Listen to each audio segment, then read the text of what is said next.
18/4/2024 ನಾವು ನಾಮಪತ್ರವನ್ನು ಧಾರವಾಡದಲ್ಲಿ ಜಿಲ್ಲಾಧಿಕಾರಿಗಳ ಕಚೇರಿಗೆ ತೆರಳಿ ಸಲ್ಲಿಸ್ತಾ ಇದ್ದೇವೆ.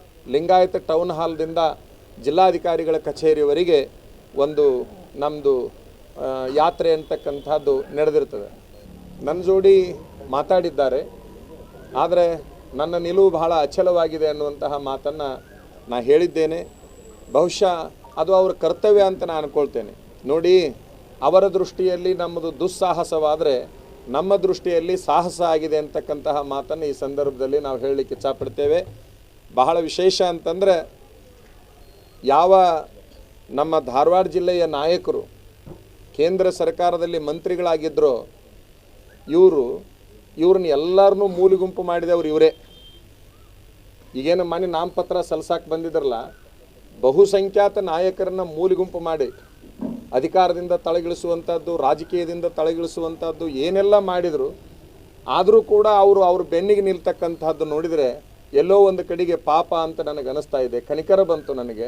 ಯಾಕೆ ಅಂತಂದರೆ, ಈ ಎಲ್ಲ ನಾಯಕರಿಗೆ ಕ್ಷೇತ್ರದ ಹಿತಕ್ಕಿಂತ ಆ ಕ್ಯಾಂಡಿಡೇಟಿನ ಹಿತ, ಆ ಅಭ್ಯರ್ಥಿಯ ಹಿತ ಎದ್ದು ಕಾಣ್ತಾ ಇದೆ ಅಂತಕ್ಕಂಥದ್ದು ಅಲ್ಲಿ ಎದ್ದು ಕಾಣ್ತಾ ಇತ್ತು. ಪಾಪ ಯಾರಿಗೆ ಪಾಪ?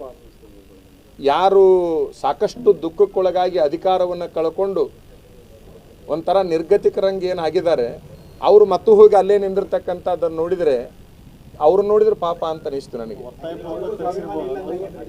ಒತ್ತಾಯಪೂರ್ವಕ ಕರೆಸಿದ್ರಲ್ಲಿ ಎರಡು ಮಾತೇ ಇಲ್ಲ.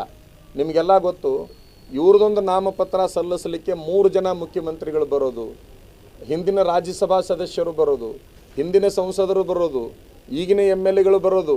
ಅವ್ರು ಎಲ್ಲರನ್ನೂ ಕರ್ಕೊಂಡು ಇವ್ರು ಹೋಗಿದ್ದು ನೋಡಿಕೊಂಡಾಗ ನಮಗನಿಸಿದ್ದೇನು ಅಂತಂದರೆ, ಅವರ ಸೋಲು ಅವರಿಗೆ ಖಚಿತ ಆಗಿರೋದ್ರಿಂದ ಇವರೆಲ್ಲರೂ ಬಂದರಾದರೂ ನಾವು ಉಳಿದೇನಲ್ಲ ಅನ್ನುವಂತಹ ಒಂದು ವಿಚಾರಕ್ಕಾಗಿ ಅವರನ್ನು ಅವರು ಬರಮಾಡಿಕೊಂಡಿದ್ದಾರೆ.